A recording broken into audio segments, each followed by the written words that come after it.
The Woodcarver, also known as What Would Jesus Do to the Woodcarver, is an absolutely fantastic film. I loved every second of this, not just because John Ratzenberger is pretty much in the entire thing, but that does help. This was released in 2012. It's directed by Terry Ingram. It's written by Thomas Makowski, Jack Nasser, and Kevan Otto. We have a cast including, of course, John Ratzenberger, Dakota Daulby, Woody Jeffries, and Nicole Oliver.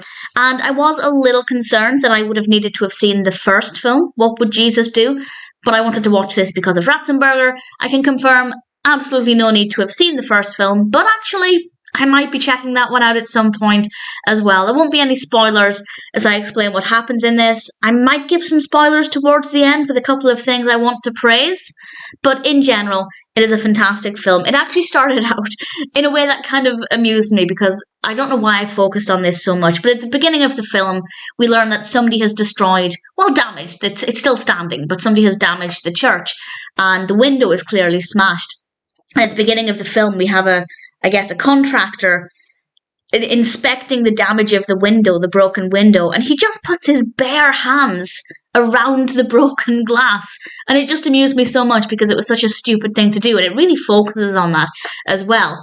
But the rest of the film is absolutely perfect.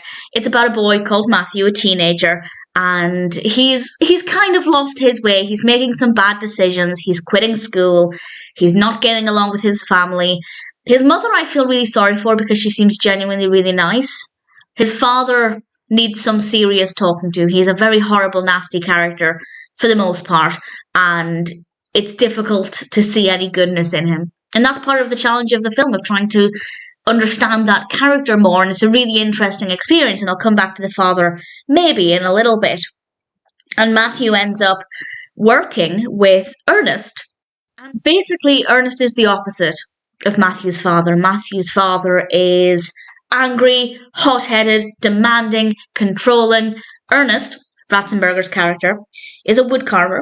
He is kind and patient and understanding, and I'm sure he has his flaws, but not necessarily in this film. And Matthew is working with him to help carve wood, but also to help repair some of the damage caused in the church, damage that he caused. And in doing so, Ernest gives him basically a chance to breathe, a chance to get away from his family, by which I mean mostly his father, and a chance to reassess what he wants to do in life and what he should do. And of course, we are often asked the question, what would Jesus do? With the idea that before you make any decision, ask, what would Jesus do? And I think that this really speaks to me because I'm religious. I never ask myself, what would Jesus do? But I always ask myself, would the Lord approve of this decision? Which I guess is kind of the same thing, maybe.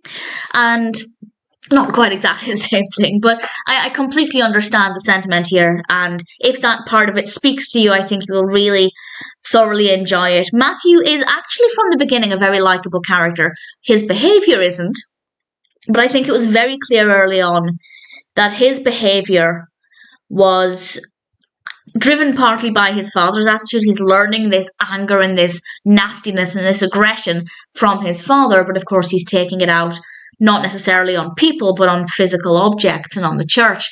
And there is also a reason why as well. The church was his target, but I won't go into that too much. But it wasn't just something random that made no sense, but I won't go into any spoiler detail there. And because Matthew is likeable, Ernest is, of course, a very likeable character. It's a beautiful journey.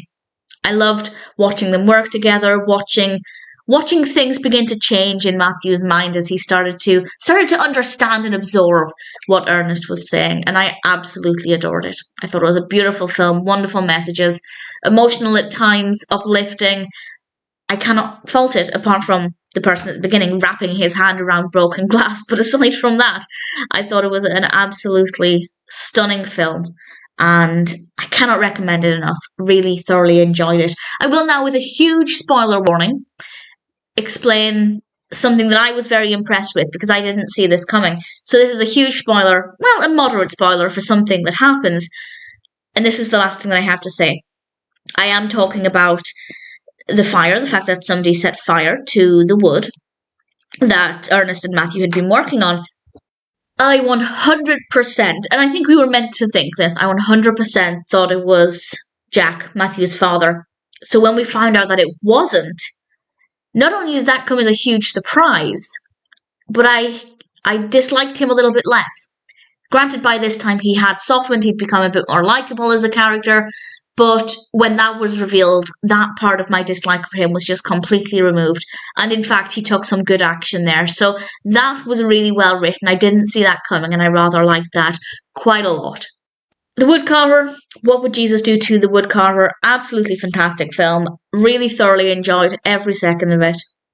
And needless to say, I cannot recommend it enough. It's absolutely brilliant.